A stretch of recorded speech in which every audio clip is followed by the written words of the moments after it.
I know that the book of Hebrews is just a faith. It's the book on faith. Hebrews 11 is all about faith and the people that lived in faith. It is actually a book that inspires us to live in the God kind of faith. And if you read the book of Hebrews chapter 11 and into chapter 12 about the great cloud of witnesses, I mean, it's a fantastic example of people living in God, living in such a way in faith that they believed God for kingdoms, and they believed God for amazing things that they never actually saw come to pass in their lifetime. It never stopped them, though, to reach for the dream. So even though I talk to you today about all of these things about faith, I'd love you to read the whole of Hebrews 11 and see that it talks about Gideon, and it talks about Moses and Abraham and Joshua and so many different people, and how they went after things that was important to God, and God gave them all the things they needed to go after and conquer and establish covenant on the earth.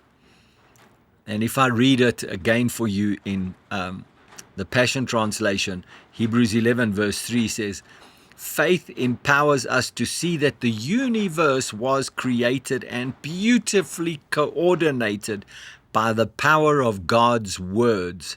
He spoke, and the invisible realm gave birth to all that is seen." He spoke, and the invisible realm gave birth to all that is seen. He spoke, and the invisible realm gave birth to all that is seen.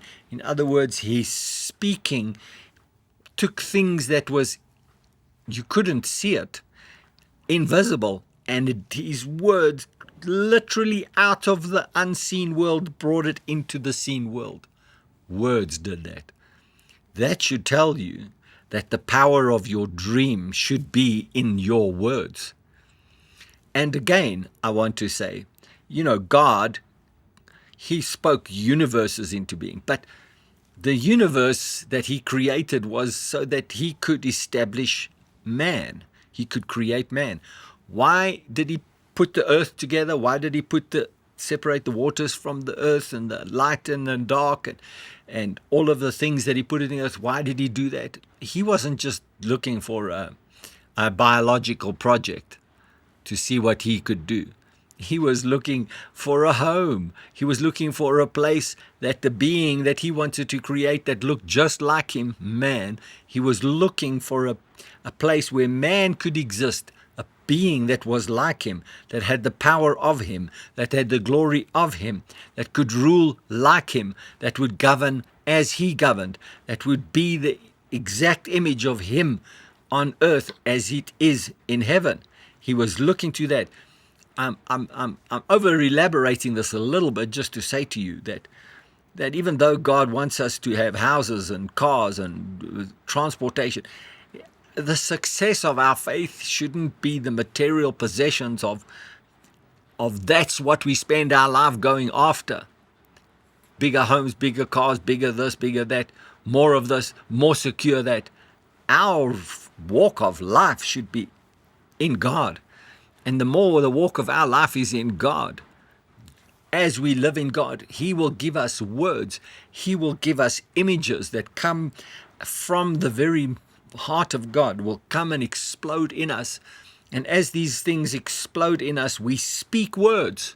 And as we speak words, they come out of the invisible realm into the natural realm. And then God begins to use creative power to change the world and to be revealed through the church, through you, his disciple, into all of the heavenlies and all of any creature that lives above the earth, in the earth, below the earth. God is wanting the glory of Jesus, the wonder of Jesus, the salvation power of God to be manifest to all places. And he wants to do it through the church. That means you and me. We are the object of his affection. And he just wants to make sure that we're always taken care of.